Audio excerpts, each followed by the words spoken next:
Assalamualaikum doctors. In this video, I'm discussing how can we take history of short stature. Very common, comes on exam. So chief complaints maybe mother comes with suppose Ali. He is not height is very low. This type complaints. So first chief complaint analysis: present history, onset, course, and duration. When you notice that, how did you know that? So do you have his or her growth chart? What about weight and head circumference and his measurement? We ask about the sitting height, standing height, and arm span. Is he started to be like a man or a woman? Size of the private area in boys and breast part in girls. What about the parent side? Age of the puberty of parents in tall stature. Did you notice any unusual features? What about his mentality and intellectual functions? Any other concern, any chronic conditions? Then the general ask fever, weight, activity, sleep. These are and appetite.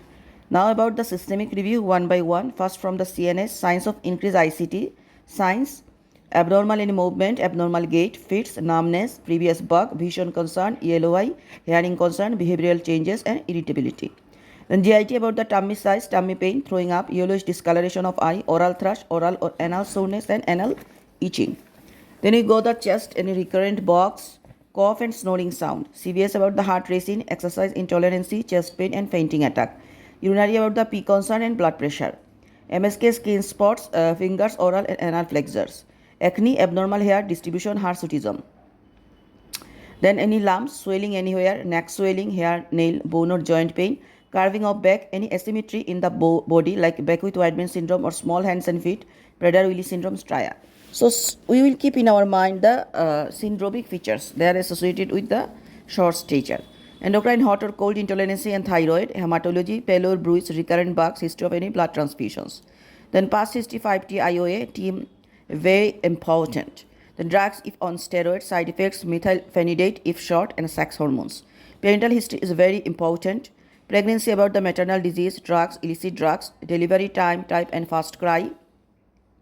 Postnatal about the birth weight and ICU admissions, meconium passage, then yellowish discoloration, feeding problems after birth, belly button loss, heel prick test and hearing test. Puberty, if in its time, head's history will take elaborately, remember head's history very important.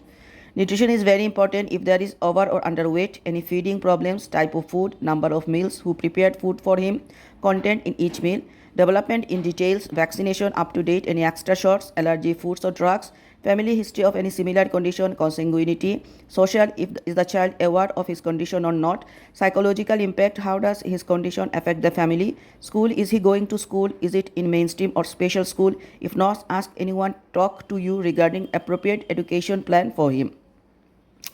Normally short stature in exam cases comes constitutional delay short stature, Dijert syndrome, Turner syndrome and Russell-Silver syndrome. So constitutional delay of short stature, we understand that the child is short, bone age delayed, puberty not started. This is very important hints that puberty already not started. So short stature, there is very important, it also comes on clinical. Normal height velocity and abnormal height velocity. Normal height velocity, what are the normal cause? These are the familial short stature and the constitutional delay of short stature. Abnormal height velocity, pathological short stature. It can be proportionate short stature and disproportionate short stature. So proportionate and no dysmorphism, these are small gestational age. And dysmorphic features short stature, as I am telling, these are proportionate like normal upper and lower limb. Down syndrome, Turner syndrome, Prader-Willi syndrome, Russell-Silver syndrome and Noonan syndrome, Beckwith-Whiteman syndrome.